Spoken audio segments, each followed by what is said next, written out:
সুইডেনের জনপ্রিয় indoor game badminton খেলায় প্রবাসী বাংলাদেশিদের আগ্রহ দিন দিন বেড়েই চলেছে। স্থানীয় সময় রোববার স্কুগাস র্যাকেটাস ক্লাবের উদ্যোগে অনুষ্ঠিত হয় ব্যাডমিন্টন চ্যাম্পিয়ন টুর্নামেন্ট। এবারের চ্যাম্পিয়ন টুর্নামেন্টে মোট 58টি দল অংশ নেয়, যার মধ্যে ছিলেন বাংলাদেশি, সুইডিশ এবং ইউরোপের বিভিন্ন দেশের প্রবাসী খেলোয়াড়। সুইডেন ছাড়াও ডেনমার্ক, ফিনল্যান্ড, নরওয়ে সহ বিভিন্ন দেশ থেকে খেলোয়াড়রা অংশ নেন এই প্রতিযোগিতায়। প্রতিবারের মতো নারী খেলোয়াড় এবং শিশুদের জন্য আলাদা বিভাগ রাখা হয়। এবারের আয়োজনে পৃষ্ঠপোষক ছিল সুইডেনস্থ বাংলাদেশ দূতাবাস।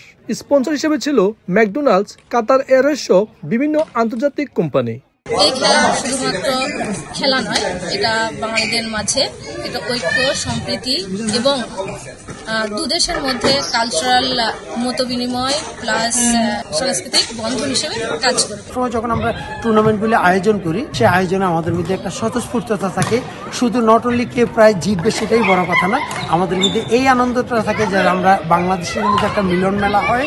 পাশাপাশি আমাদের যাতে আমরা বাচ্চাদের এবং নারীদের যাতে ইন্সপায়ার করতে পারি খেলার জন্য, সেই জন্য আমাদের এই আয়োজন। খেলা দেখতে সুইডেনের বিভিন্ন শহর থেকে ভিড় করেন বিপুল সংখ্যক প্রবাসী বাংলাদেশি। এ ধরনের আয়োজন প্রবাসী সৌহার্দ্য ও ঐক্য বাড়াতে বিশেষ ভূমিকা রাখবে বলে জানান আয়োজকরা। শফিল আলম, সময় সংবাদ, সুইডেন।